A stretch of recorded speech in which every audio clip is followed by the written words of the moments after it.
السلام عليكم ورحمة الله وبركاته. نخش في الموضوع على طول. وصلنا الفيديو اللي فات لحد قصة قصي اللي هو جد سيدنا محمد اللي من نسل سيدنا إسماعيل ورجعت له ولاية الكعبة. طب سيدنا محمد هيتولد امتى؟ احنا دلوقتي حوالي 100 سنة قبل ولادة سيدنا محمد، هنحكيهم سنة. لا بهزر، ان شاء الله نختصر. قصي بعد ما اخد ولايه الكعبه بقى هو اعلى واحد دلوقتي في المنطقه، وبقى ليه الكلمه والسلطه. فاول حاجه عملها ان هو جمع اهله وقبيلته كلها من الجبال بقى والاوديه والشعاب، جمعهم بقى يقعدهم في مكه. وكان قبل قصي ما فيش حد يجرؤ ان هو يبني بيت جنب الكعبه.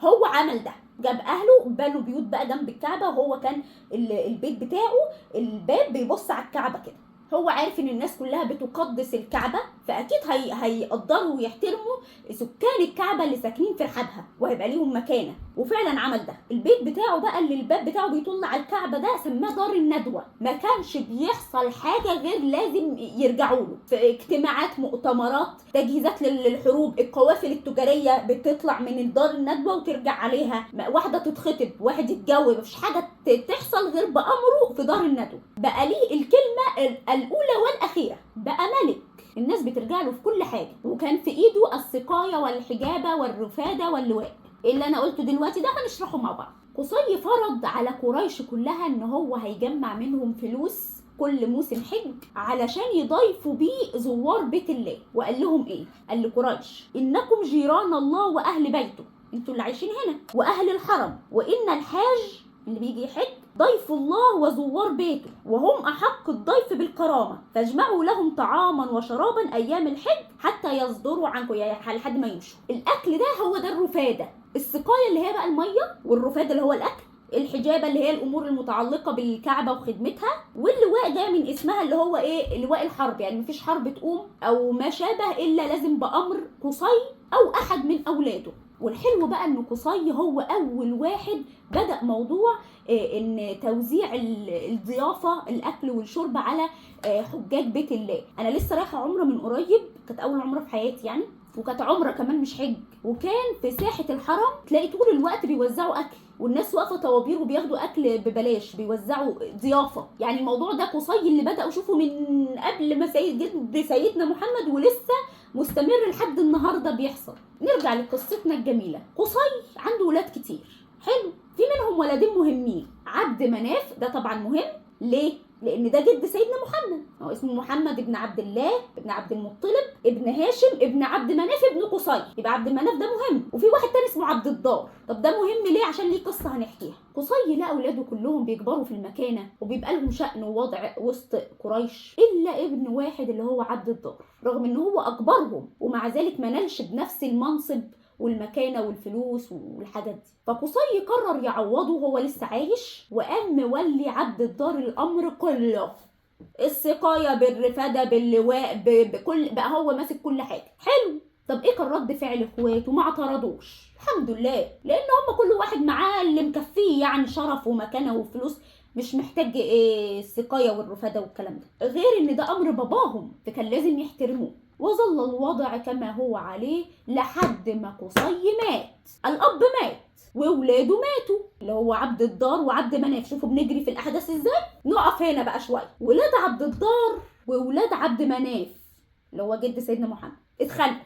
ليه؟ ولاد عبد مناف كانوا شايفين ان قصي جدهم خلاص مات، اللي هو كان ممسك عبد الدار كل حاجه، وعبد الدار كمان مات، وهم دلوقتي في منصب اعلى واقوى وذو شرف ومكانه في قريش، فهم الاولى انهم يمسكوا الحاجات دي كلها. ليه؟ ولاد عبد الدار هم اللي ماسكين كل حاجه في الاداريات وفي الشؤون وفي الدنيا، وهم الاولى. وولاد عبد الدار بيقولوا لا، احنا مش هننزل كلمه قصي الارض حتى بعد ما ماتوا جده، كلمته لازم تمشي، هو ولا بابا كل حاجه، واحنا هنورث الحاجات دي من بابا، وانتوا مالكوش حاجه عندنا. حلو.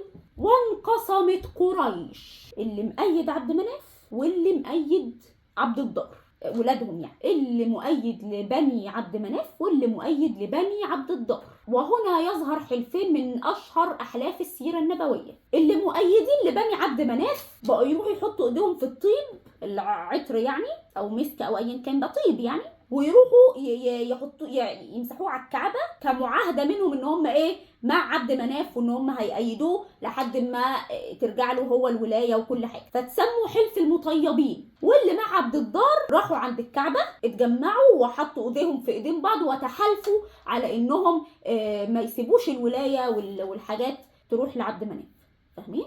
فسموهم حلف الاحلاف، ودول حلف المطيبين. الخناقه سخنت وكانت هتوصل بقى للحروب والقتال والدماء، فقالوا بس احنا نتفق على حل وسط حفاظا على الارواح. واتفقوا ان هم يقسموا الدنيا. ولاد عبد الدار هتفضل معاهم زي ما هي اللواء اللي هي الحاجات المتعلقه بالحروب والحجابه اللي اي حاجه متعلقه بالكعبه. وبنو عبد مناف هيبقوا مسؤولين عن السقايه والرفاده، الاكل والشرب بتاع ايه الحجاج والكلام من ده. قسموا الدنيا واتحلت ومشيت.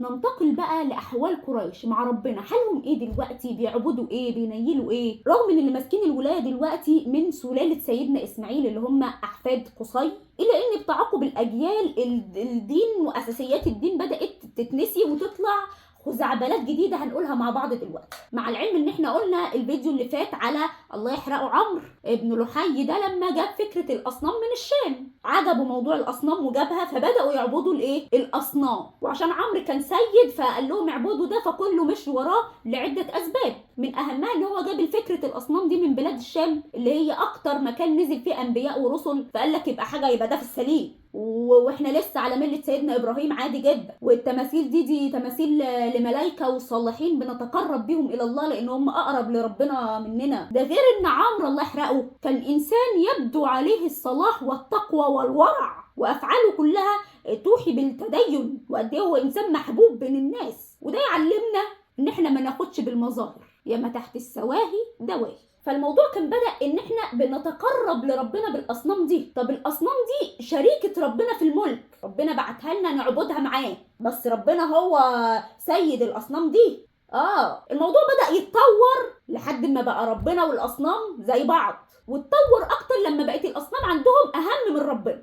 وصلوا للمرحلة القذرة دي ازاي؟ هنشرح مع بعض. كانوا بيجمعوا دايما فلوس يعني واكل وشرب وحاجات كده عشان يطلعوها لله، فبقوا يعملوا نصيب لله ونصيب زيه قده للاصنام، بيدوها للاصنام محدش ينتفع بيه. حلو؟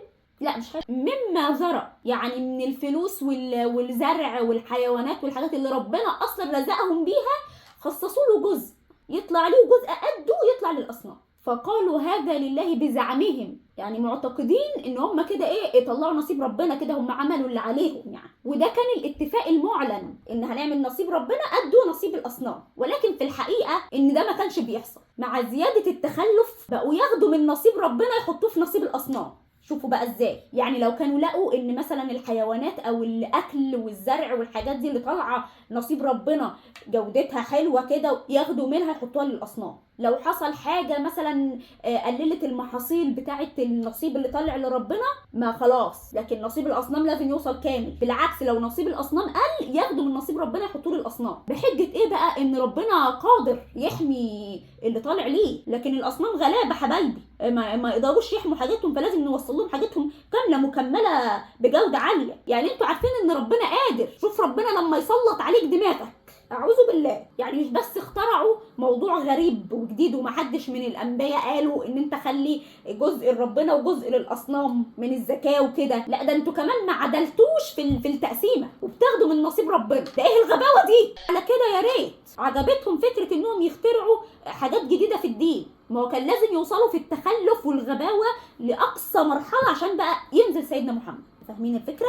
فاخترعوا شيء بقى قذر جدا اسمه البحيره والسائبه والوصيله والحام. العبث اللي انا بقوله ده هنشرحه مع بعض. قبل ما اشرح عشان الناس هتقعد تطلع تقول لي لا دي اللي دي ودي معناها كذا مش كده، ودي اختلفوا في تفسيرهم يعني، بس دي اقرب حاجه، وفي كلتا الحالات ايا كان هو تخلف، فمش فارقه دي ايه ودي. فاهمين قصدي؟ كلها حاجات هم مخترعينها يعني ما انزل الله بها من سلطان. قال لك ايه بقى؟ وما اعرفش يعني الفكره جات لهم ازاي. قال لك لو في ناقه جمل خلفت 5 مرات وجي اخر مولود ليها ذكر، شوف ازاي يقوموا ماسكين الناقه دي يشقوا لها ودانها كعلامه مميزه عشان تبقى مميزه، والناقه دي يهيبوها للالهه، محدش يستنفع بيها تاني، لا حد يركبها ولا يشرب من لبنها ولا يذبحها ياكل منها، دي موهوبه آلهة. ليه؟ عشان خلفت 5 اخرهم ذكر. مين اللي قال لكم كده؟ او كده موهوبه للالهه دي، يعني الاصنام. طيب لو واحد مثلا رجع من سفر، ولا كان عيان وخف، ولا مش عارف جايب ناقه سايبها، يقول لك دي وهبتها للالهه برضه،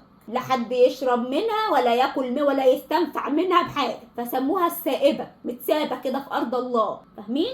والجدير بالذكر ان عمرو الله يحرقه اللي هو اول واحد دخل الاصنام مكه، سيدنا محمد قال لنا ان هو برضه اول واحد اخترع فكره السائبه ونشرها بين الناس. فسيدنا محمد شاف عمرو ده وهو بيجر امعائه في النار، اللي هو كان يبدو عليه الورع والصلاح والتقوى والايمان. طب لو الناقه او الجمل دي خلفت 10 بنات ورا بعض كده، سموها الوصيله، يعني وصفت كده في البنات لحد ما كملت 10، فمكافاه ليها يهبوها للالهه برضه، سموها الوصيله عشان خلفت ال10 بنات ورا بعض. طب لو الجمل الراجل اتجوز 10 مرات، يقول لك بس كفايه عليه كده، ده حمى نفسه من الذبح وسموه حام، ويهبوه للزفت الاصنام. وطبعا السائبه والوصيله والبحيره والكلام ده كله من اختراعهم، ربنا ما امرش بيه نهائي، نزلت فيهم الايه دي.